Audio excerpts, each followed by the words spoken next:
Bonjour à tous. Merci de nous rejoindre pour cette nouvelle conférence en ligne au Palais des Beaux-Arts de Lille qui vous propose aujourd'hui d'explorer l'exposition Prière de toucher, l'art et la matière. Peut-être d'ailleurs faites-vous partie des 25 000 visiteurs qui se sont déjà laissés tenter par cette exposition d'un genre inédit et plutôt inattendu dans un musée qui offre à chacun de transgresser l'une des interdictions premières lorsqu'on se trouve face à une sculpture, puisque nous sommes ici invités à toucher. Ce qu'on peut appeler cette expérience de contemplation par le toucher, on y reviendra peut-être, nous amène néanmoins à la connaissance au travers du thème de la figuration humaine. C'est l'histoire de la sculpture occidentale, de l'Antiquité à l'art moderne qu'on nous raconte ici. Alors, cette approche tactile des œuvres et l'ensemble des dispositifs de médiation et d'accompagnement qui ont été mis en place à cette occasion servent notre ambition de proposer un accès adapté à tous les publics dans leur grande diversité, qu'ils soient ou non en situation de handicap physique, sensoriel, mental, francophones ou pas, jeunes ou plus âgés, primo-visiteurs ou grands habitués des musées.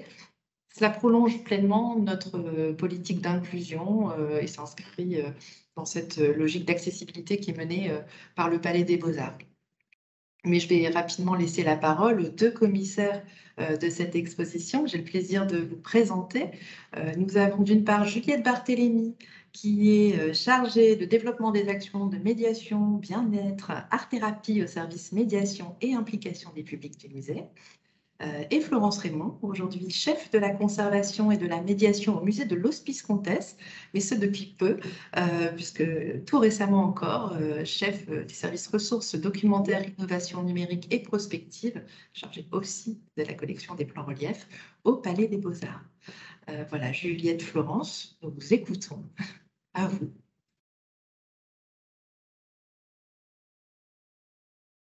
Ton micro.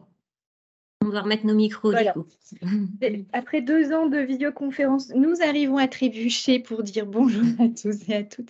Merci Sophie, merci Cathy pour cette introduction à Prière de toucher qui porte bien son nom et qui, d'entrée de jeu, vient, comme tu le disais Cathy, contredire ou en tout cas interroger l'un des messages principaux que l'on trouve souvent lorsqu'on rentre dans un musée, c'est-à-dire l'invitation à ne pas toucher les œuvres. Et vous comprenez là, d'entrée de jeu, un peu ce qui se joue avec le titre de cette exposition dont vous avez ici une vue au sein même de l'atrium du Palais des Beaux-Arts, avec cette couleur orangée, cette couleur peau. Vous devinez déjà un peu le motif de l'empreinte digitale sur lequel on va revenir dans le cadre de cette conférence avec Juliette et qui donne le ton d'une proposition tactile, gratuite, qui s'adresse à tous, mais qui a été conçue notamment par et pour des non et malvoyants et qui vient interroger plusieurs habitudes au sein de nos musées. C'est-à-dire que cette expérience qui est sensorielle au sens où elle ne fait pas appel uniquement à la vue, mais au toucher, mais aussi à l'odorat. Juliette y reviendra. Et le reflet d'une démarche vraiment collective et itinérante dans 6 musées, 6 grands musées régionaux français, puisque à l'origine, l'exposition a été pensée en partenariat avec le musée du Louvre par les équipes du musée Fabre de Montpellier. Donc géographiquement, on ne peut pas faire plus éloigné de Lille. Et c'est bien là l'enjeu de cette proposition, vous avez compris, assez inédite puisque résolument tactile, c'est qu'elle fait appel à un collectif de musées régionaux. Donc d'abord Montpellier, mais l'exposition a été itinérante à Lyon, à Rouen, à Lille jusqu'en février. C'est ensuite Bordeaux qui va accueillir l'exposition, puis enfin Nantes en bouquet final pour l'exposition Prière de toucher et qui est elle-même soutenue par un autre type de collectif au doux nom de FRAME, c'est-à-dire le French American Museum Exchange, qui est une organisation, comme vous le voyez à l'écran, franco-américaine et qui vient soutenir des initiatives d'exposition, de médiation l'objet aussi de ce temps avec vous est de vous montrer que finalement les intentions de médiation et d'histoire de l'art se rejoignent toujours, ou en tout cas presque toujours, dans des propositions qui peuvent être soutenues par le frame, comme c'est le cas à présent. Donc, comme le disait Cathy également, c'est une exposition, on va y revenir en détail, qui a pour qualité peut-être première d'interroger aussi le musée sur ses habitudes, pourquoi ne pas toucher, comment profiter aussi de cette proposition temporaire pour réinterroger la galerie des sculptures du Palais des Beaux-Arts de Lille, à une heure où les musées s'interrogent beaucoup, sont beaucoup interrogés. On connaît les tensions actuelles et aussi, même si ce n'est pas un paradoxe, les fréquentations qui sont très, très fortes et très soutenues dans nos différents lieux.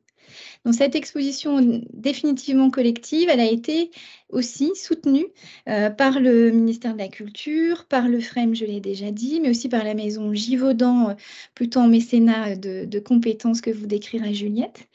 Et le mécène principal de cette exposition étant le Crédit du Nord, appelle aussi le mécénat collaboratif à être cité et qui est venu soutenir avec, je les cite tous, c'est important, Arsenal Notaire, le groupe Cleaning Bio, Nacticis, On peut parfaire le monde, Pierre-Louis Carlier, RM Mobilier et Solucial, ainsi que les Amis des musées de Lille, qui tous ensemble se sont dit, là, il y a quelque chose qui nous tente, qui nous plaît et qu'on souhaite soutenir.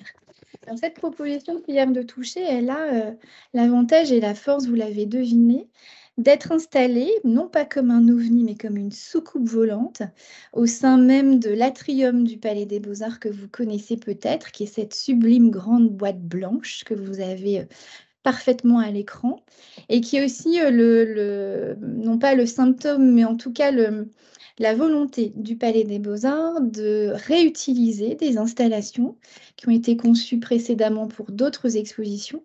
Vous reconnaissez peut-être la bulle, c'est son nom, cette structure ronde, très enveloppante, qui vient où on peut se lever, et qui a été conçue initialement pour l'exposition Goya en 2021. Qui a déjà été réutilisée pour l'exposition La Forêt Magique cette année, qui est réutilisée pour Prière de toucher, qui connaîtra peut-être 2 autres utilisations dans le futur et qui vient aussi interroger le Palais des Beaux-Arts dans ses habitudes en disant oui, on peut réutiliser une structure et adapter le discours de chaque exposition à cette forme qui était assez épatante pour Prière de toucher, parce qu'on avait besoin d'un lieu un peu cocooning, un peu confortable, un peu enveloppant pour proposer une histoire en quelque sorte de la sculpture. Une dizaine de reproductions que Juliette va vous décrire, non pas par le menu, mais presque, et qui se découvre après vous le devinez, toute une proposition graphique qui s'articule autour, sur la simèse, sur les murs extérieurs de cette bulle au sein de la et qui, en 6 étapes, voilà la première, 6 stations autour de la main, va pouvoir proposer aux visiteurs une sorte de sensibilisation à ce que c'est que cette chose-là, dotée de 27 os, 14 phalanges, 15 tendons, 21 muscles innervés, 3 nerfs et vascularisés par 2 artères pour chacune des mains. On sait aussi que la main, si c'est une merveille anatomique, elle a été et elle est toujours une source assez inépuisable pour le récit, pour le conte, pour les légendes. Et ce que l'on a souhaité d'entrée de jeu avec Juliette, c'est de pouvoir proposer une sorte de récit d'histoire de la main à travers ces 6 stations. La première, c'est la main qui explique. Qu'est-ce que c'est que cette main, une main anatomique, mais aussi une main culturelle? Pourquoi on lit les lignes de la main au cœur de la paume? Qu'est-ce que c'est la main de Fatma, la main qui permet aussi de soigner? Donc, associer un graphisme, qui a été conçu par Tactile Studio, qu'il faut ici citer, et qui se sont spécialisés dans les dispositifs de médiation. La première section fait suite à la main qui lit, puisque si cette exposition, elle s'adresse à tous, elle s'adresse aussi au public et aux visiteurs non ou malvoyants et qui, parfois, et en tout cas pour beaucoup, puisque 6 millions de personnes aujourd'hui à travers le monde, utilisent le braille pour pouvoir accéder à la connaissance.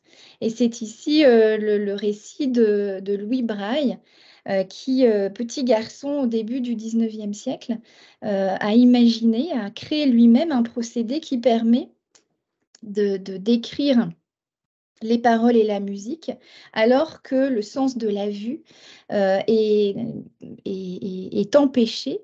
Et ce système du braille est ici décrit. On peut aussi en faire l'expérience du toucher avec des formes plus ou moins mobiles, plus ou moins hautes pour que les publics de tout âge puissent accéder à ces contenus et faire comprendre petit à petit comment, à nous tous, on peut voir différemment l'art, la sculpture, l'œuvre en relief à travers ces différentes étapes.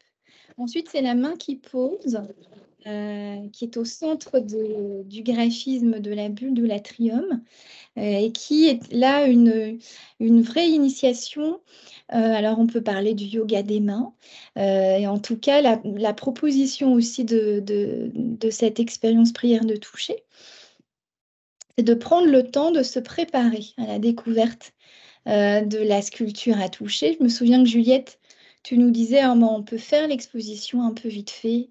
Je rentre, je manipule et puis je repars tout en ayant vu quelque chose. On peut aussi prendre le temps, ralentir, utiliser cette station en groupe, à plusieurs, au sein de l'atrium, pour en quelques gestes faire connaissance, refaire connaissance avec ses mains. Vous voyez un certain nombre de postures qui permettent de stimuler un certain nombre de zones et de rentrer progressivement dans l'expérience de prière du toucher, tout en ouvrant sa curiosité à la pratique aussi indienne des mudras, vous savez, ces gestes et ces signes qui permettent une relation entre le mental et la concentration à travers quelques étapes ici qui sont proposées et qui font la transition avec deux autres petites fonctions autour de la main qui transcende et de la main qui touche et qui, dans leur proposition, permettent aux visiteurs, vous le voyez ici esquissé, enfants ou adultes, de pouvoir qualifier différentes textures. Qu'est-ce que c'est que le doux, le strié, le piquant, le mobile, pour appréhender toute la palette des possibilités jusqu'à la main qui touche dans tous les sens du terme. Il y a un double sens assez merveilleux avec le mot toucher, puisque toucher, c'est mettre sa main évidemment au contact de quelque chose de quelqu'un, mais c'est aussi faire impression sur la sensibilité d'une autre personne. Et c'est un peu tous ces sens associés que la dernière section, la main qui touche, propose en introduction à l'exposition et à l'expérience elle-même, qui est donc nichée de l'autre côté du mur et que Juliette Barthélémy va vous décrire. Qu'est-ce qu'on peut y découvrir, Juliette, dès lors qu'on est rentré dans la bulle?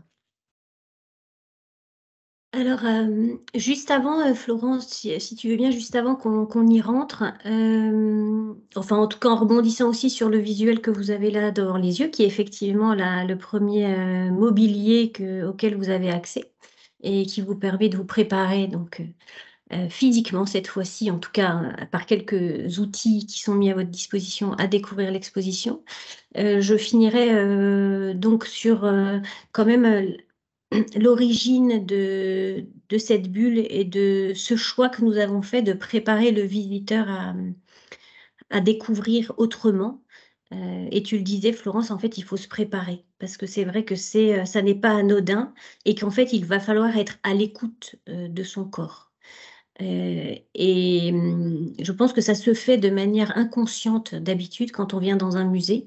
Bon, je ne sais pas si c'est inconscient, mais en tout cas, on prépare en tant qu'adulte, par exemple, les enfants par une posture à découvrir une œuvre. On va demander aux enfants de ne pas courir, de se tenir correctement, de parler tout bas. Enfin, il y a des comportements.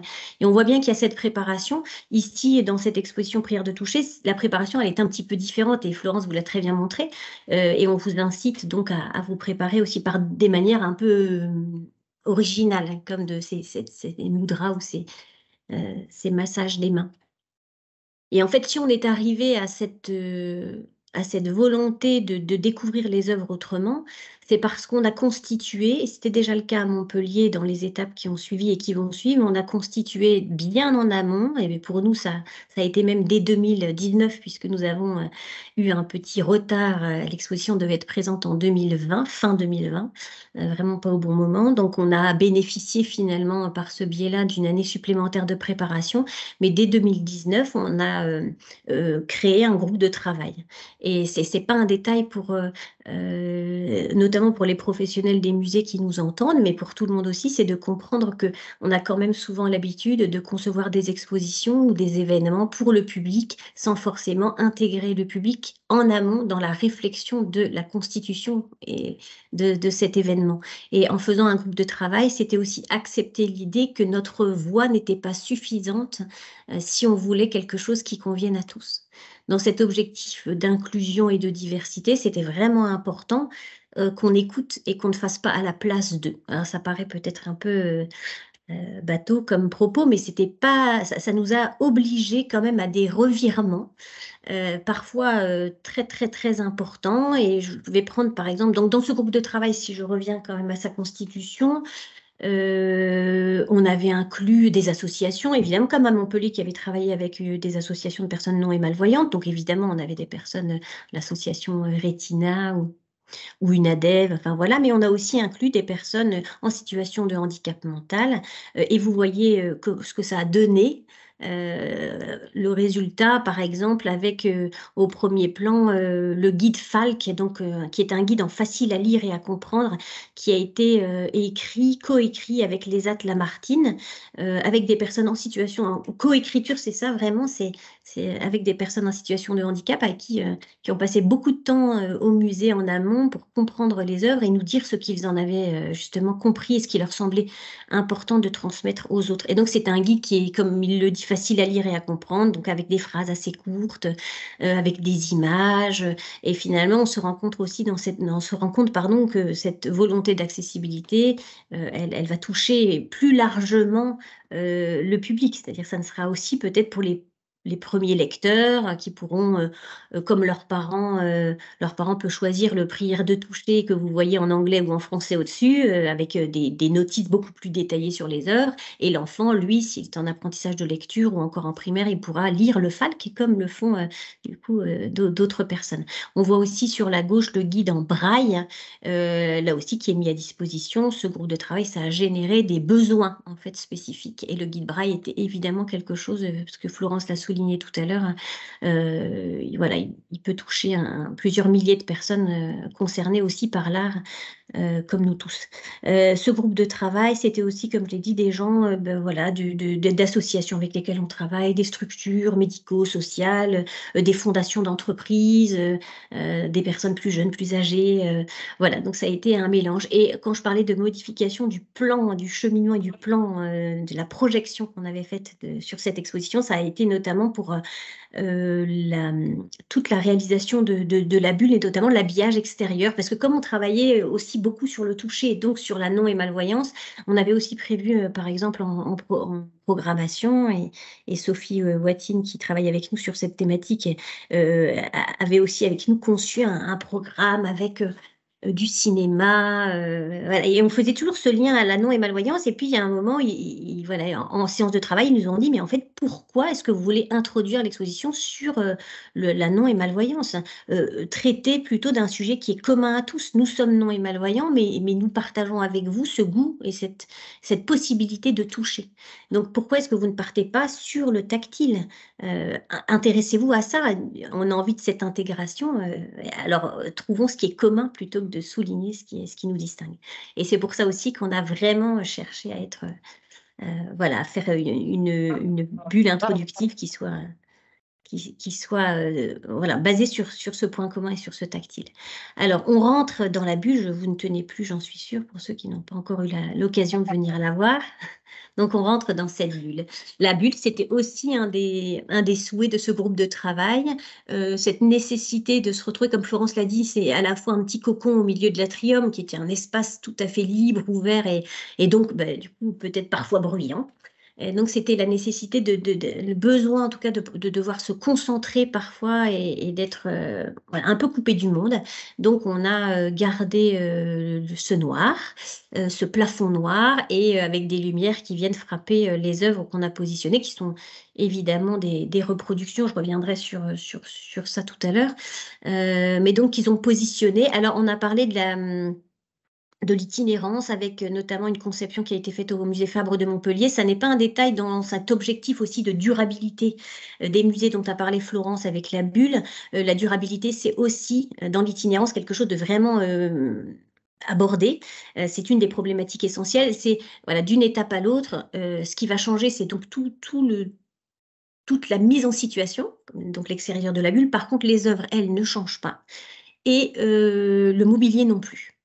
Donc voilà, il voyage d'une étape à l'autre, on le remonte, on le démonte à chaque fois. Et donc les œuvres, je vais revenir peut-être en arrière juste pour vous reparler de ce choix des œuvres en fonction. Ça va être un peu long, pardon. Donc j'ai la chance de travailler sur un PowerPoint qu'a réalisé ma stagiaire Flavie Rigvar, que je remercie beaucoup, parce qu'on travaille aussi beaucoup avec transversalité dans les services du musée, la communication, la conservation. Vous notez d'ailleurs que c'est un co-commissariat conservation service des publics, ça n'est pas un détail non plus, ça veut dire qu'on a travaillé ensemble dès le départ pour faire une exposition qui soit pensée scientifiquement pour et avec le public. Alors, je reviens juste là-dessus. Voilà. Donc, tiens. Décidément, je dois revenir au début. Non, c'était juste pour voilà, pour revenir sur ce choix des œuvres. Et Florence le disait tout à l'heure, ou Cathy d'ailleurs, qu'on allait traverser l'histoire de l'Antiquité à nos jours. Donc, on commence avec une Corée qui est en haut à gauche, qui vient du musée des Beaux-Arts de Lyon et qui nous permet donc d'aborder la représentation de la figure humaine avec cette Corée. Et on termine avec le Martapan, qui est cette artiste contemporaine au musée des Arts de Nantes, une œuvre. Donc vous voyez qu'on traverse aussi dans les styles, on voulait permettre de toucher des formes tout à fait différentes et de tailles aussi différentes, ça reviendra dans la bulle après. Je reviens juste sur ma reproduction du Rodin, puisque chaque musée a choisi une ou deux œuvres. Je ne retrouve plus mon œuvre. Voilà, la voilà. Et donc, au Palais des Beaux-Arts de Lille, on a choisi la chute de l'ange, l'ange déchu de Rodin. Et on a eu la semaine dernière la présence de François Blanchière, qui est conservateur au musée d'Orsay, et qui a été dès le départ intégré au groupe des musées, au regroupement des musées Frêne qui ont travaillé, qui ont choisi les œuvres. Et lui souhaitait, c'est un spécialiste de Rodin, et il souhaitait vraiment que figure une œuvre de Rodin. Et c'était intéressant parce que quand il est venu à la conférence la semaine dernière, il nous a parlé de toute la difficulté qu'on avait à reproduire ces œuvres, et ça avait été un vrai challenge de reproduire l'ange déchu, parce que déjà visuellement, quand elle n'est pas tactile, l'œuvre eh bien, elle est difficile à comprendre. Vous avez compris dans le visuel où je montrais aussi le falque et le braille qu'en fait, on proposait, j'ai oublié de le dire, pardon, qu'on proposait, avant de rentrer dans cette bulle, de porter un masque. C'est pas un détail non plus, ça veut dire qu'il va falloir accepter cette expérience du noir pendant quelques minutes, et aussi accepter une deuxième expérience qui est celle de se laisser guider. Et j'en parle parce que je suis ici avec Arthur Aumoit, vous voyez à droite, Arthur Aumoit qui faisait partie ponctuellement du groupe de travail, et qui est un professionnel, un graphiste, et qui nous a accompagnés aussi sur la découverte sensible et tactile des œuvres d'art. Et là, voilà, il avait la comparaison entre l'œuvre originale et la reproduction à droite qui a été réalisée chez Tactile Studio, qui est, vous le voyez au départ, une reproduction Ah, Florence, aide-moi. En Oui. Tu veux en photogrammétrie, en impression, Alors non, la matière qui est utilisée, j'ai un trou. en l'impression 3D, l'impression de... En résine. Je cherchais le mot de la matière. Voilà. Merci.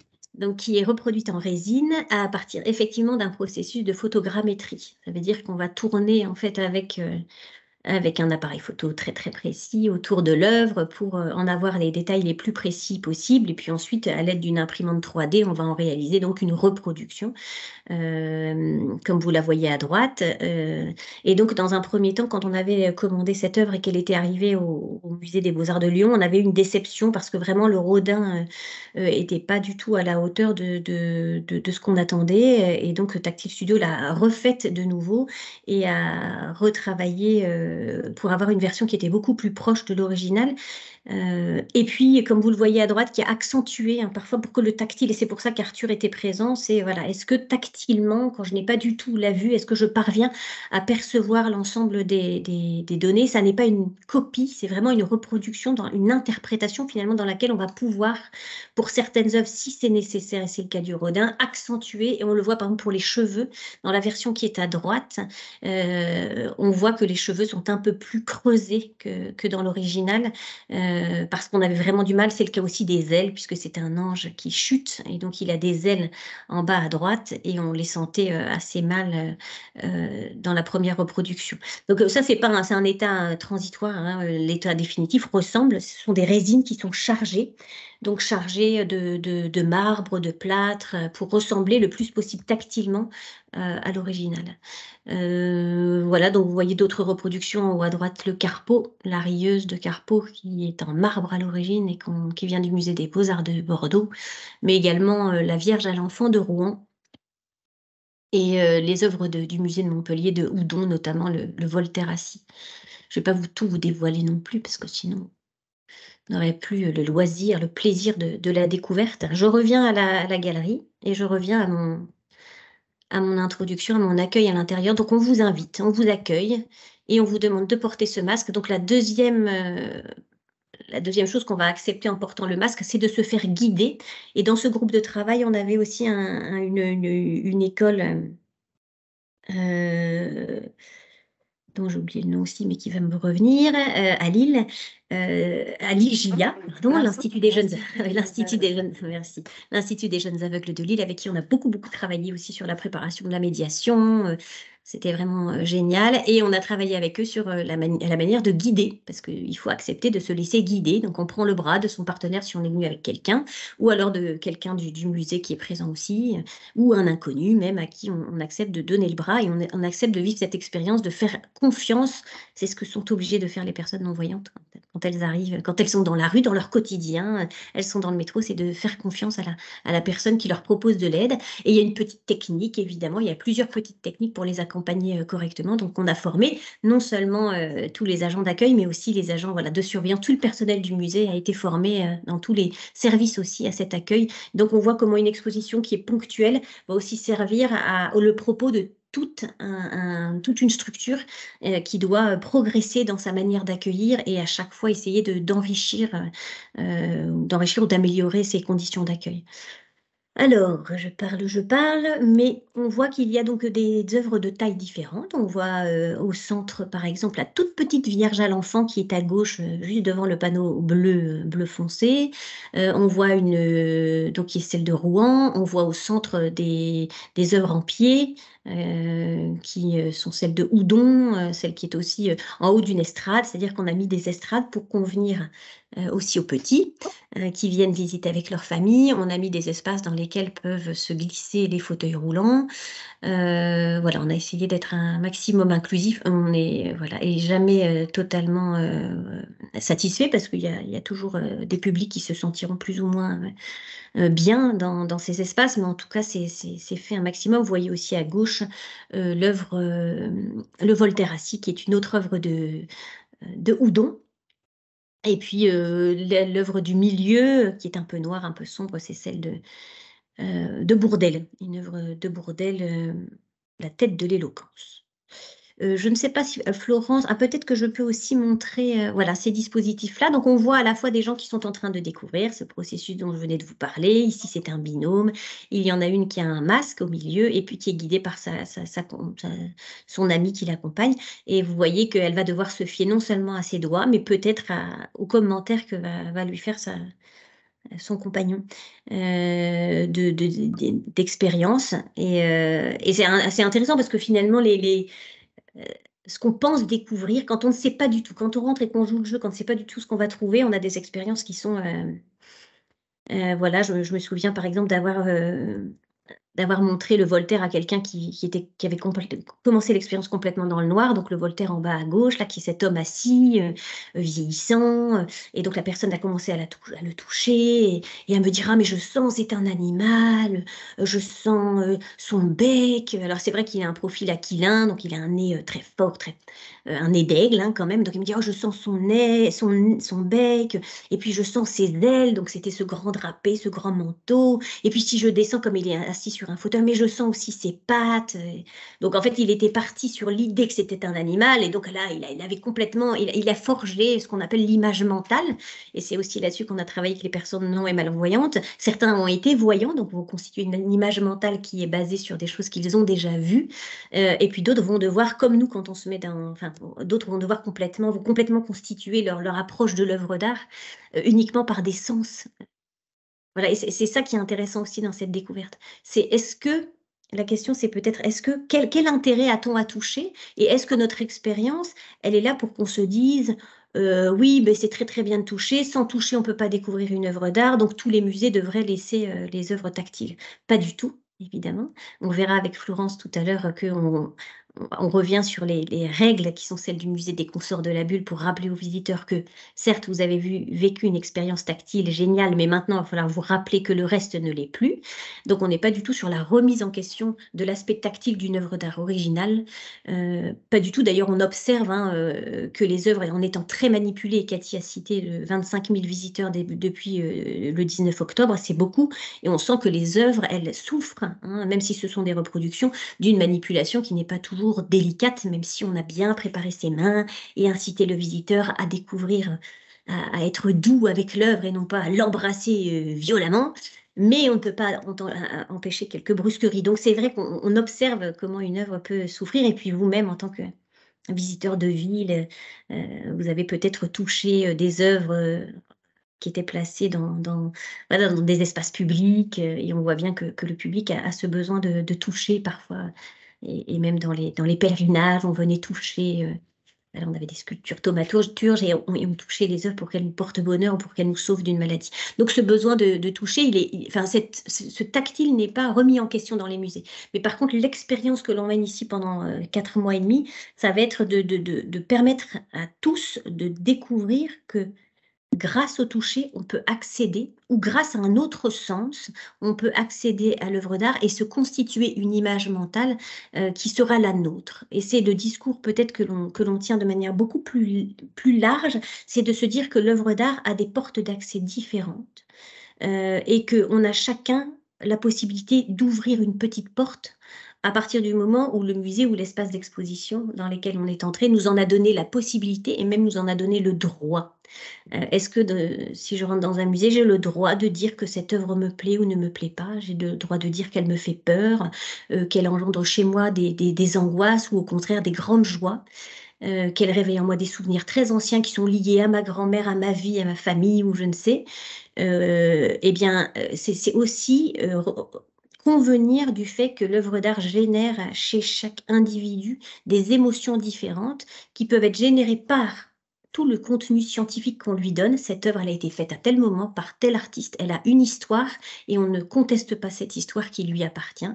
Mais vous, en tant que visiteur, vous avez le droit de la voir comme vous avez envie de la voir avec votre propre regard. C'est intéressant d'aborder cette question dans une exposition qui est justement découverte sans la vue. Mais c'est plus largement vraiment cette idée que l'approche de l'œuvre d'art, elle doit être plurielle et elle doit être ouverte, elle doit être plurielle. Alors justement, face à vous, ici, vous avez des dispositifs qui sont mis en place dans ce qu'on appelle l'atelier du sculpteur, c'est-à-dire encore une fois, de mêler un aspect qui est peut-être du domaine du sensible, cette invitation au sensible, qui est couplée avec une invitation peut-être plus, voilà, plus institutionnelle, mais nécessaire à la découverte de la technique et de l'aspect peut-être plus d'histoire de l'art. Et là, on revient déjà ici, mais on y reviendra après, sur la technique de la sculpture, et notamment de la sculpture voilà, sur bronze. Voilà, on découpe en fait cet atelier en plusieurs étapes. Et on a, et Florence le citait tout à l'heure, la possibilité de découvrir aussi ces matières, donc le plâtre, le marbre, le bronze et la terre, par l'odeur. Donc c'est là le partenariat avec Givaudan qui nous a donné la possibilité eh bien de donner une odeur à cet atelier du sculpteur lorsqu'il travaille le bronze, quelque chose de très métallique, de presque, voilà, cette odeur un peu presque de sang.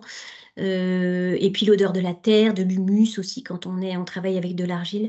Et donc ça, ce sont des étapes qui sont proposées et qui, encore une fois, vont élargir, on a parlé tout à l'heure, le braille, le falque, l'olfactif, le tactile.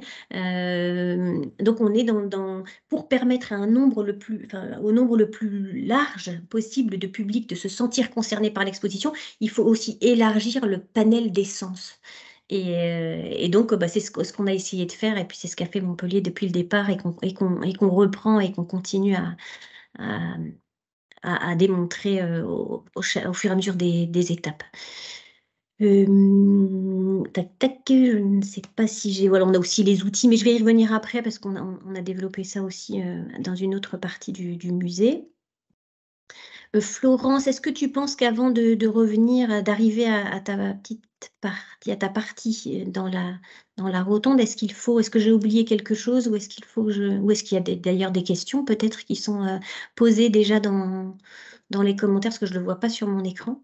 Et, les questions évoquer aussi qu'il y a quelque chose de pas anodin dans cette proposition, c'est la découverte du corps, parce que, on l'a dit, c'est la représentation en 10 pièces de reproduction de la figuration humaine à travers les arts.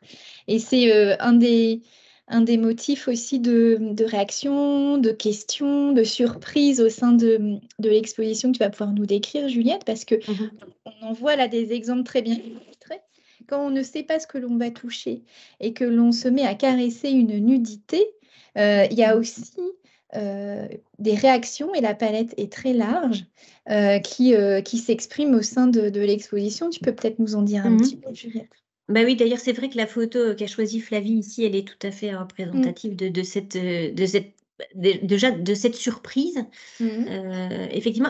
Alors d'ailleurs, j'en profite, Florence, parce que tu as aussi passé du temps avec des chercheurs sur cette question de l'observation des œuvres et du temps passé par les visiteurs devant les œuvres. Est-ce que tu peux nous rappeler combien de secondes passe un visiteur en général devant une œuvre quand il est en visite un peu classique de musée? Alors, et c'est une moyenne mondiale, donc on a bien étudié à Lille, en effet, avec les équipes de Diana Schmidt, quand on pose son regard, quand vraiment on prend le temps de regarder une œuvre, que ce soit une sculpture ou une peinture, généralement, un visiteur normalement constitué va regarder entre 10 et 14 secondes une œuvre dans le cadre d'un regard long, c'est-à-dire j'ai pris le temps de regarder cette chose qui me plaît ou qui ne me plaît pas. Ce qui veut dire que lorsqu'on passe dans une ville où il y a des sculptures ou dans un musée où il y a des sculptures, la micro-attention est la norme. Et la proposition, là, en effet, qui est faite, c'est de ralentir, de prendre le temps, et en effet, regarder avec ses mains prend plus de temps qu'un coup d'œil. Donc, c'est tout ce que tu voulais... Tout à fait, exactement. Donc c'est ça, c'est qu'on observe que cette bulle, elle devient, c'est un lieu qui est finalement assez joyeux, parce qu'il va falloir faire un échange. On est obligé finalement avec son binôme d'échanger, de poser des questions, de s'interroger. Et puis les gens rient aussi, parce que c'est vrai, quand ils commencent par découvrir l'hiver, donc la frileuse, qui est l'œuvre que vous voyez ici avec ces jeunes femmes en orange et en rose, la frileuse, elle est en hauteur, donc en fait finalement on arrive à hauteur de son dos, et puis on commence par caresser son dos, le tissu, et puis on descend le long de ses fesses, de ses cuisses. Et donc il y a quand même aussi cette surprise, ces questionnements qui sont faits. Ça nous permet d'aborder la question de la nudité dans l'Antiquité et dans les siècles qui s'en sont inspirés, et puis de parler de cette reproduction du corps et de cette approche qu'on a avec les corps. D'ailleurs, avec l'IGIA, avec les jeunes de l'IGIA, qui sont des jeunes justement avec, qui sont non ou malvoyants, on avait aussi beaucoup de questions là-dessus. C'était marrant comment c'était aussi une porte pour les éducateurs ou les enseignants qui les accompagnaient pour parler de cette nudité, parce que finalement, c'est quelque chose d'un peu tabou. Et donc, comment, en fonction du public que l'on a, on va aussi décider peut-être de parler de plus d'un sujet ou d'un autre. Et donc là, on peut aussi aborder la question du style, de l'œuvre. On est devant une œuvre du XVIIIe siècle, avec ce goût pour le classicisme, en tout cas pour la beauté idéale, ou alors on est dans l'Antiquité, on voit là de dos les belles tresses de la Corée. De quelle manière est-ce qu'on est vêtu, de quelle manière est-ce qu'on est constitué, qu'est-ce qui va primer à telle ou telle époque, quelle est la partie du corps qu'on va mettre en valeur. Je vous parlais tout à l'heure du Voltaire, c'est la même chose, comment avec Voltaire on a une représentation très réaliste de la vieillesse et de tout ce qui se dessine sous les doigts. Et je trouve que je parlais tout à l'heure de Voltaire, mais il y a aussi des gens qui ont donné des qualificatifs aux œuvres. Et plusieurs fois, j'ai entendu, parce qu'on a travaillé aussi avec, j'en ai pas parlé tout à l'heure, dans le groupe de travail, on a aussi inclus, j'ai parlé de la formatrice en déplacement à la Canne Blanche, mais aussi on a travaillé avec Soupraya Petitjean, qui est réflexologue palmaire pour tout ce travail de yoga des mains. Et on a travaillé aussi avec Magali Florin, qui est sophrologue, et qui nous a permis de vraiment nous travailler sur des techniques justement de concentration. Et quand elle nous prépare à la découverte de ses œuvres, on a des réactions. Elle interroge sur... Et ça, quand on vient même avec des élèves et tout ça, ou des enfants, ou sa famille, ou des amis, c'est interroger sur, non pas donc ce que tu vois avec tes mains, mais qu'est-ce que tu ressens? Est-ce que c'est doux? Est-ce que c'est lisse? Pardon, ce qui est lié aussi à l'émotion. Et par exemple, sur le Voltaire, il y avait, il a l'air gentil. Ce qui était quand même quelque chose, ou alors il a l'air d'avoir de la personnalité. Enfin, c'est des choses qui, du coup, sont étonnantes, puisqu'ils ne savent même pas de qui il s'agit, qui est cette personne qu'ils sont en train de découvrir. Donc, qu'est-ce qui va ressortir de... Et puis, je rappelle aussi, et ça, je pense que c'est important, que l'on est en train de présenter ici des sculptures et que le rapport de l'artiste à l'œuvre, c'est un rapport à la matière. Le sculpteur, lui, il fait une œuvre, il est en contact avec de la matière et il va par la matière laisser trahir des sentiments ou essayer de traduire, ou trahir d'ailleurs des sentiments et des émotions. Et donc, comment on va retrouver finalement, même si la matière n'est pas originale, se rapproche du marbre, du plâtre, etc. Mais ça n'est pas une matière originale, et donc on ne cherche pas à prétendre l'inverse, même si on a quand même des œuvres en matière originale comme le martapan qui est en chêne, et on voit le Bourdelle qui est tout en haut à gauche, l'œuvre contemporaine, et puis le Bourdelle qui est à gauche, qui est chargé de bronze. Enfin, on a des œuvres aussi originales, mais finalement l'objectif il n'est pas tant dans se rapprocher, on se rapproche le plus possible, et en plus on revient à la gestuelle du sculpteur et à vraiment cette communion entre un artiste et sa matière et ce qu'il a voulu rendre. Voilà, pas forcément avec la matière. Je vais pas rentrer dans les détails du Rodin parce qu'on a parlé tout à l'heure, il est là à droite, mais on sait que Rodin a travaillé la matière, c'est-à-dire la terre, les matériaux bruts, et c'est pas lui qui réalisait les marbres. Donc le rapport de la matière de Rodin avec ses œuvres, c'est un rapport à la terre plutôt qu'un rapport à la pierre, mais il avait quand même cette proximité, voilà, avec l'œuvre et avec ce qui la constitue à l'origine. Alors, je parle beaucoup et je vois qu'il est déjà 13h20. Donc, voilà, je vais te laisser la parole pour notre espace de transition, Florence. Et oui, parce que la question qui se pose, c'est comment passer d'une expérience où le toucher est invité vraiment à être, est convoqué, en tout cas, dans cette proposition. Comment passer donc de la bulle que vous avez bien dans l'œil, qui est au cœur, de l'atrium en accès libre. Comment passer ensuite au sein du musée et de poursuivre l'expérience au sein de la galerie de sculpture. Alors, l'idéal, c'était assez merveilleux, la galerie de sculpture du Palais des Beaux-Arts de Lille, elle est au même niveau que l'Atrium. Et donc, on a eu envie avec Juliette et le musée de ne pas arrêter l'expérience prière de toucher à la bulle, mais de concevoir un parcours passant par la rotonde Frémier pour rejoindre la galerie de sculpture là, que vous avez à l'écran et dans laquelle le toucher n'est plus possible. Donc, c'est assumé pendant le temps de l'exposition qui est de 4 mois. Non pas une ambiguïté, mais en tout cas, à un moment donné, la possibilité au sein du musée d'avoir un espace à toucher et de proposer ensuite aux visiteurs la poursuite de l'expérience en ayant fait justement l'expérience du toucher juste avant. Donc, cela nécessite forcément un accompagnement, d'abord humain, une médiation qui peut peut-être redire ce qu'il est possible de faire, de ne pas faire. Et on voit combien c'est pas facile. D'autant quand on a eu la chance d'avoir une très belle fréquentation, il faut aussi pouvoir dire à beaucoup de monde que là, on passe dans un autre espace. Et on a souhaité, avec Juliette et la conservation, pouvoir qualifier cette galerie de sculpture, c'est-à-dire vraiment profiter du temporaire d'une exposition qui arrive chez nous, qui va repartir ensuite à Bordeaux, de profiter de ce temps-là, dire qu'est-ce qu'on peut améliorer de permanent dans la galerie de sculpture du musée de Lille. Et ben, d'abord, de pouvoir dire ce que c'est que cette galerie de sculpture. C'est une grande fresque de la sculpture du milieu du XVIIIe siècle jusqu'à la modernité évoquée. Auguste Rodin, et elle est particulièrement bien représentée avec 3 œuvres au sein de la galerie. C'est de pouvoir dire ce que l'on y voit majoritairement, des portraits, quel type de représentation biblique, héroïque, quel type de matériaux, et de pouvoir ensuite choisir un certain nombre d'œuvres qui vont bénéficier, et Juliette y reviendra, d'autres dispositifs tactiles qui vont rester, qui seront permanents dans la galerie de sculpture. Mais la question aussi qui se pose et qu'on a un petit peu abordée, c'est finalement pourquoi on ne peut pas toucher dans les musées. Alors, je ne veux pas faire la révolution aujourd'hui, hein. Pas tout de suite. Vous savez évidemment que nos mains, elles ont de la force. On peut briser une sculpture si on le souhaite avec nos mains, mais on peut aussi, surtout, avec l'acidité de notre peau, le gras même de notre peau, si le geste est répété, endommager, altérer une matière qui, malgré toutes les techniques de cuisson qui sont employées par les sculpteurs, reste fragile, comme tu l'évoquais, Juliette.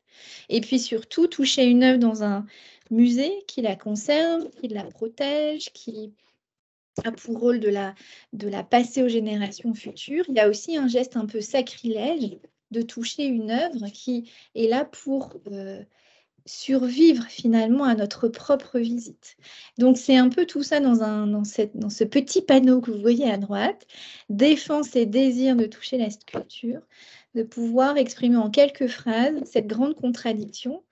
On a envie, comme tu le disais Juliette, la sculpture appelle le toucher, appelle la remémoration du travail de l'artiste en premier lieu.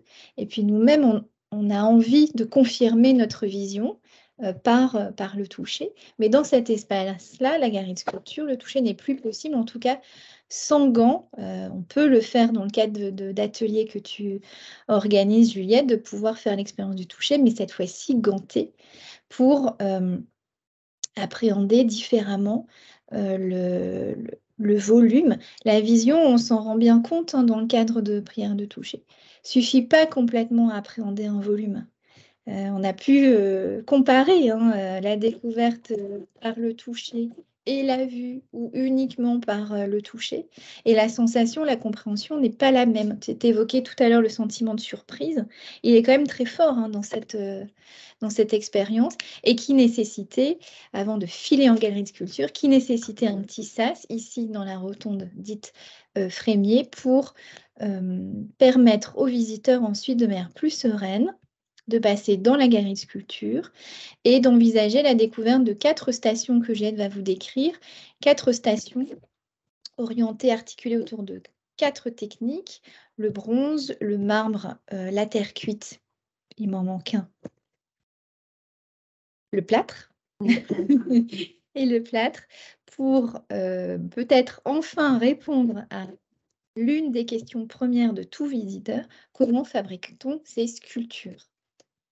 Juliette, dis-nous.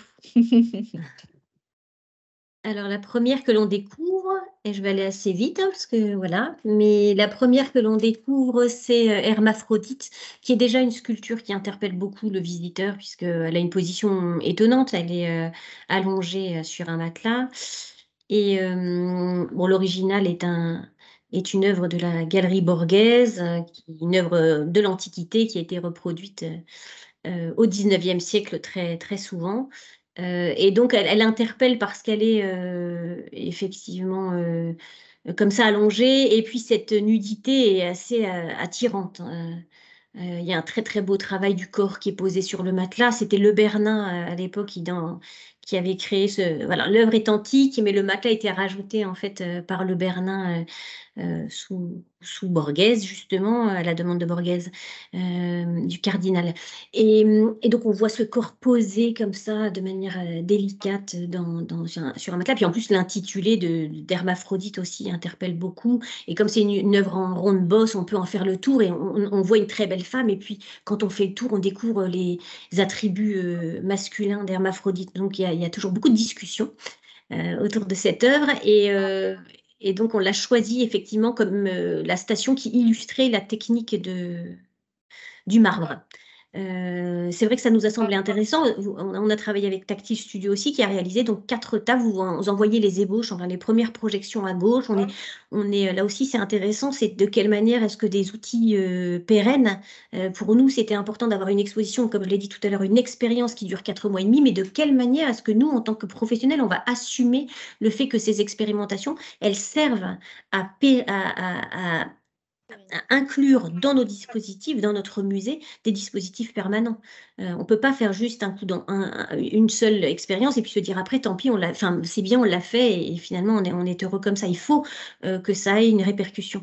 Et donc, on a travaillé sur, comme l'expliquait Florence, sur la pérennisation de ces outils qui donc permettent aussi, par des sens différents. Donc là, on a du tactile. L'œuvre originale ne l'est pas, mais la table qui est devant, elle est tactile et elle permet donc à tout le monde, le cartel est en braille, aussi en gros caractères. On a une petite bande audio aussi pour écouter le commentaire, enfin un commentaire audio. Et puis on a ces outils. Donc c'est à chaque fois divisé en 4 étapes. Ça a été quelque chose de difficile. C'est toujours frustrant parce qu'en fait, une technique qui est aussi élaborée, alors je parle du plâtre, mais vous voyez qu'on a la technique du bronze qui est une technique beaucoup plus compliquée. La technique donc c'est celle que l'on voit avec l'œuvre de Bourdelle ici, la Pénélope de Bourdelle. C'est aussi des dispositifs qui sont assez compliqués à expliquer en 4 étapes. Et le plâtre, c'est l'origine de toutes ces œuvres et de ces moulages. C'est aussi des moules, des moules qui peuvent être différents en fonction des techniques et qu'on a du mal. Mais en tout cas, on s'est résolu finalement à proposer un panel d'outils et d'étapes qui nous qui nous aide en tout cas dans cette compréhension, même si c'est vrai que la médiation orale qui accompagne la compréhension des dispositifs est toujours la bienvenue, parce que ça reste assez difficile. Voilà, de comprendre que pour réaliser ce bronze, il va falloir partir d'une œuvre qui va être réalisée en terre ou en plâtre, qu'on va devoir la recouvrir d'une fine couche de cire, qu'on va ensuite faire un coffrage tout autour de cette sculpture, au sommet de laquelle on va laisser un petit trou pour venir couler le bronze liquide et qui est chauffé à 1100 degrés et qui va venir donc couler sur cette sculpture et prendre la place de la cire qui va disparaître ou s'évacuer par des petits évents.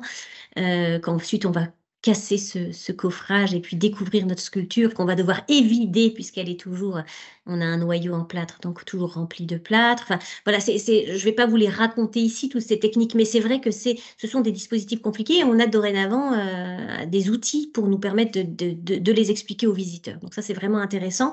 On voit aussi comment on a permis le toucher de la matière originale, puisqu'on ne peut plus les toucher, Florence l'a bien souligné, mais par contre, on a des échantillons et vous voyez là la main qui caresse justement le le plâtre brut ou le plâtre qui est travaillé avec tel ou tel outil, ou la terre cuite. Et là, on le voit en bas à droite, puisqu'on a choisi pour la terre l'œuvre de Camille Claudel, le portrait de Madame de Massary, donc la sœur de Louise Claudel, la sœur de Camille Claudel, et dont là, vous voyez sur la table une petite reproduction, juste pour vous montrer de quelle manière on va partir d'un noyau en terre qu'on va venir modeler, sur lequel on va venir rajouter enfin, ajouter de la terre en fonction des besoins, affiner au fur et à mesure, et on voit cette terre qu'on peut caresser à différents états.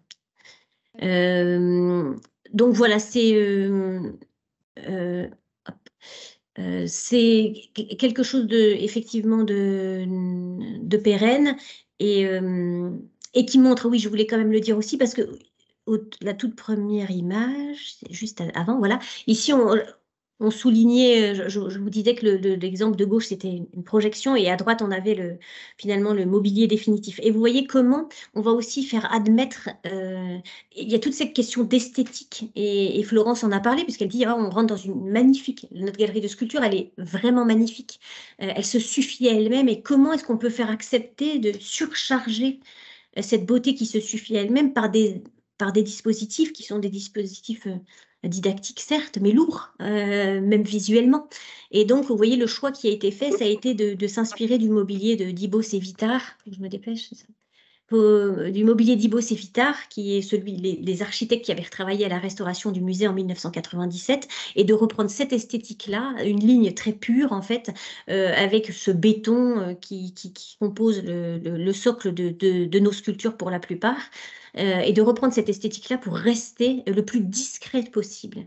C'est aussi montrer que finalement ces outils de médiation, ça peut être en tout cas beau, en tout cas discret, et s'harmoniser avec le reste.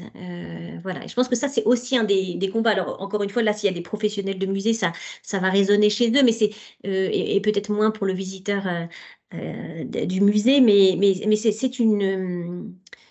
c'est une problématique qui est très très importante dans nos musées. C'est comment, voilà, on nous dit parfois, mais vos cartels sont trop petits, on ne voit pas bien. Et en fait, on doit imaginer que quand on doit satisfaire tout profil de visiteur, on en vient à finalement surcharger. Enfin, le risque, c'est toujours ça, c'est de surcharger l'œuvre avec des dispositifs qui finissent par la noyer. Et donc, voilà, c'est un savant calcul ou un savant accord entre voilà, des équipes, d'où l'intérêt donc de concevoir ces expositions à la fois avec des équipes des publics, des équipes de la conservation et du public lui-même qui participe et qui donne son avis et qui nous donne ses idées et ses envies. Voilà, je terminerai voilà, avec ça. Juste évidemment une panoplie d'événements qui ont été organisés. On en a souligné 3 ici. Donc notamment le concert d'Astrée à gauche, puisque nous avons réuni grâce à cette exposition 2 reproductions de Houdon, donc l'hiver et l'été, qui sont dans la bulle, prière de toucher. Et nous avons dans nos collections permanentes le printemps et l'automne, qui sont les œuvres, vous voyez à gauche, derrière les musiciens, qui sont les œuvres de Carrier-Belleuse. Donc comme on a réuni les 4 saisons, eh bien le concert d'Astrée est venu jouer. Là, on est à la préparation à gauche et puis au concert dans la vue du milieu. Est venu jouer ces 4 saisons. C'était vraiment magnifique avec David Plantier, le premier violon. C'est vraiment très, très beau. Et donc, elles sont jouées dans cette galerie d'entrée. Et en haut, à droite, la soirée yoga qui a été organisée dans le cadre d'Octobre Rose et de notre partenariat avec le CHU et Yoga by Decathlon. Donc, c'était un événement au profit des personnes qui souffrent ou qui sont soignées ou en cours de soins d'un cancer du sein. Et donc, c'est aussi toute cette approche tactile. On avait profité de la soirée yoga pour que les professionnels et soignants du CHR, du CHU, pardon, soient présents avec leurs dispositifs, leurs petits ateliers d'autopalpation. Donc, sensibiliser finalement par le biais de ce tactile, de cette thématique un peu large du tactile dans le musée, sensibiliser à l'autopalpation et au cancer du sein, voilà, pendant ce mois qui lui est dédié. Et je finis donc à droite un événement qui a lieu régulièrement chez nous. Ce sont les nuits du modèle vivant. Là aussi, on a permis la découverte de l'exposition tactile et ensuite des ateliers de pratique artistique qui sont ouverts ici aux étudiants et aux moins de 30 ans et qui permettent justement, encore une fois, d'aborder l'œuvre différemment. En fait, toutes ces photos, ça vous montre comment on peut rentrer par des biais différents entrer dans une œuvre d'art et qu'aucune manière, quelle qu'elle soit, est meilleure qu'une autre. Et que le principal, c'est peut-être de pouvoir bénéficier de ce que l'artiste nous offre. Et après, notre manière, la manière d'y accéder, elle est vraiment personnelle. Voilà, je pense que j'ai terminé et que d'ailleurs, il est l'heure. Voilà, il est 35, c'est très bien. Et qu'il y a des questions. Ah, Oui, moi je le vois pas en nous fait parce que j'ai pas l'écran. Cathy, est-ce que tu es là peut-être? Alors, nous avons Ingrid. 3 intervenants qui posent des questions. La première étant Romane, qui demande comment ce projet a pu être mis en place du point de vue des œuvres ainsi que de la bulle, et plus précisément, au-delà de l'art, comment se place la gestion de projet dans cette exposition?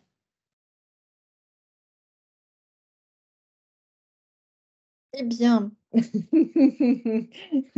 c'est une question qui n'est pas si facile.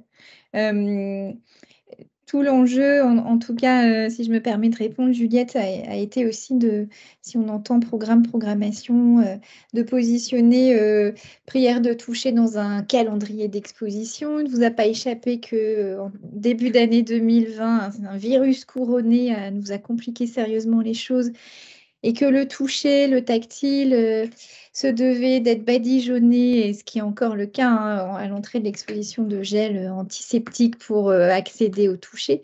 Tout cela pour vous dire que, en effet, c'est un travail d'équilibriste, de pouvoir à la fois positionner un projet dans un calendrier plus général qui évolue à 2, 3, voire 4 ans. Il y a des contraintes majeures qui étaient absolument imprévisibles qui ont surgi et qui nous ont permis, parce que finalement ça a été une chance, qui nous ont permis de décaler Prière de toucher en 2022. Ça nous a permis d'avoir plus de temps pour travailler ensemble, Juliette et moi, service des publics conservation associés. D'avoir la chance aussi, et c'en est une, de pouvoir positionner Prière de toucher au cœur du musée, pas dans une petite salle sombre, mais dans l'atrium en gratuité avec une bulle que personne ne peut louper, un graphisme qu'on pense tout à fait dans l'invitation et qui est beau. On voulait, tu as fini là-dessus, que ce soit beau et didactique. Donc je ne sais pas si ça répond à votre question, mais c'est en effet un cheminement, et c'est peut-être l'adjectif de cette conférence qui est très collectif et qui ne peut l'être, qui ne peut que l'être. Voilà.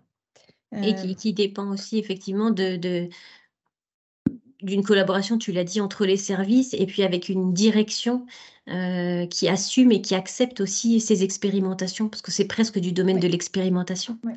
Et ça, c'est vrai qu'on a de la chance aussi d'avoir la possibilité d'expérimenter et de montrer, voilà, on est accompagné aussi là-dessus par, comme tu le disais, on s'intègre dans un programme beaucoup plus large et qui est un programme d'expérience. Donc, du coup, notre expérience à nous, elle s'intègre parmi d'autres qui sont menées parallèlement au musée. C'est ça qui est aussi assez génial. Ouais. Merci. Deuxième question de la part de Tim. Cette exposition, quoique temporaire, est une première vers une nouvelle relation aux œuvres. Est-ce qu'une continuité est envisageable ou est-ce que ce genre d'expérience doit rester exceptionnel? Les deux, mon capitaine. Tu répondrais quoi, Juliette? Évidemment, j'irais peut-être de manière peut-être assez précise pour le Palais des Beaux-Arts, et peut-être que tu pourras répondre de manière plus générale, Florence, mais oui, évidemment qu'en menant cette expérience, on voit, quand on dit qu'on a déjà eu 25 000 visiteurs, c'est vraiment la preuve que finalement, ce n'est peut-être pas le même public, il n'y a pas que le public habituel qui vient, mais c'est quand même intéressant de voir que le public, ça lui plaît de venir découvrir les œuvres comme ça et de vivre une expérience personnelle. Finalement, le visiteur, il aime bien s'engager en fait dans la découverte. Et là, il s'engage par le corps. Mais oui, bien sûr que ça donne envie. Évidemment qu'on réfléchit. Est-ce qu'on va mettre une déclinaison? Est-ce qu'on pourrait faire une déclinaison d'autres sens? De quelle manière est-ce qu'on peut décliner dans les années à venir sur une approche, bon, on a fait le tactile, est-ce qu'on pourrait faire une approche par l'ouïe, est-ce qu'on pourrait faire une approche par le goût? Ça, ce serait un vrai challenge par le goût, parce que voilà, déjà, c'est aussi un autre grand principe, on ne peut pas manger dans les musées, donc ça nous attire beaucoup. Il y a des œuvres comestibles. Voilà, c'est ça. Donc, comment travailler? Enfin, de toute façon, on a toujours des idées. Mais bien sûr, oui, je pense que ça va avoir. Et puis, la résonance, on l'a vu tout à l'heure avec les dispositifs pérennes, mais c'est d'essayer que ce qu'on a expérimenté là se retrouve dans les futures expositions. Et ça, c'est un travail aussi pour les équipes. Il faut être vigilant, en fait. Oui, je te rejoins complètement. J'ai dit, ça peut répondre à une autre question qui, je crois, dans le film, nous demande si on a envie de continuer à travailler ainsi. Et on s'aperçoit que cette manière de faire qui vise, et je pense qu'il y a une part de réussite à un élargissement vraiment de la proposition du public, des sens convoqués, on s'aperçoit ensuite qu'on ne peut plus faire autrement. C'est un peu, alors c'est peut-être pas très poétique, mais c'est la réalité. Il y a eu des évaluations de l'apport des rampes à destination des espaces, des établissements publics. Donc, par exemple, la rampe dite handicapée qui permet de rejoindre le rez-de-chaussée de la Poste ou d'un magasin ou du Palais des Beaux-Arts de Lille. On s'est aperçu que cette rampe, elle était utilisée pas uniquement par les personnes en fauteuil roulant, mais par les poussettes, par les trottinettes, par ceux qui arrivent en patin, etc. Et que l'usage, il va se démultiplier. Et ça, c'est quelque chose qui nous a beaucoup interrogé pendant le projet. C'est comment ensuite en faire, sans que ça devienne un automatisme, mais vraiment une agilité où dans la conception des projets futurs, au Palais des Beaux-Arts de Lille et ailleurs, sans doute que ces articulations, elles seront beaucoup plus vives et soutenues dans le futur. En tout cas, on y croit. Absolument. Vous avez sans doute vu dans d'autres musées en France et à l'étranger, notamment les plus récemment rénovés. Je pense peut-être au Carré Richelieu, à la Bibliothèque nationale de France à Paris ou au musée Arlatan à Arles. Dans chacune de leurs salles ou presque, il y a des dispositifs tactiles. Il y a des dispositifs pour tout un panel de public où on ne convoque plus uniquement le sens de la vue pour la découverte du musée. Alors, ça nous donne plus de travail, hein, forcément, puisque des sens, on en a plusieurs. Mais l'objectif aussi, à travers tous ces efforts, si ce sont des efforts, c'est de faire en sorte aussi que le musée se montre de manière générale plus généreux et que son accueil, il y ait ce petit je ne sais quoi de départ qui va faire que la visite, elle sera plus agréable, plus confortable. On sait qu'en moyenne, il suffit de 3 petites expériences négatives au cours d'une visite dans un musée pour que le souvenir de cette visite soit pas positif pour le visiteur. Ça va très très vite, hein, 3 petites expériences pas agréables au sein d'une visite. Donc c'est tout ce travail qui est en jeu. Et moi, j'ai été très heureuse de faire avec toi, Juliette. Je le dis devant 23 personnes. Parce que ça compte. Et de tenter, voilà, de questionner des habitudes professionnelles aussi. C'est pas si courant, on le fait pas. Vous pourriez vous dire, bah oui, mais ça, c'est votre travail du quotidien. Mais finalement, on le fait pas si souvent. De travailler en binôme, de plus réfléchir en matière de logique de service, mais en matière de logique visiteur. Et ça, je pense que c'est une expérience qu'on n'oubliera pas. Je crois même qu'elle est un peu tatouée maintenant. Elle est en volume, elle est en braille, en fait, sur notre peau. Alors, mesdames, vous avez partiellement, sinon complètement répondu à la question de Valentine. Il nous reste une dernière question de la part de Muriel, qui est la suivante. Avez-vous récolté les retours des visiteurs quant à l'impact de cette médiation tactile sur leur approche de l'œuvre d'art? Et est-ce que la question du bien-être liée à une approche sensorielle a-t-elle été un aspect de ce projet? Alors, effectivement, elle est totalement intégrée en fait à la politique bien-être du musée. Parce que, comme vous avez vu aussi dans les événements qui étaient organisés, on pense que le musée est un lieu où on peut on peut vivre des expériences qui nous font du bien. Donc, c'est effectivement un des objectifs. De toute façon, je pense qu'aujourd'hui, Florence vient de le dire, comme on se base finalement sur l'expérience du visiteur. Elle vient de dire on pouvait vivre 3 petits micro mauvais moments et gâcher. Donc nous, si on veut que l'expérience soit belle, il faut qu'on ratisse tout le terrain autour et qu'on travaille tous ensemble à ce que ce soit le plus agréable possible. Mais évidemment, c'est parce qu'on se dit que quand on vient se réfugier dans un musée, eh ben, il faut que l'expérience soit belle. Sinon, finalement, c'est notre raison de vivre. Nous, on pense que l'œuvre d'art, elle va générer des émotions et une esthétique agréable. Même si parfois sont des œuvres qui sont dures d'ailleurs, mais en tout cas l'environnement peut apporter quelque chose d'apaisant, ou on peut y chercher un lieu apaisant ou alors un lieu d'échange, on peut discuter, passer un bon moment finalement. Voilà, c'est ça. On espère que le musée permet de passer un bon moment, que ce soit seul, en groupe, en classe.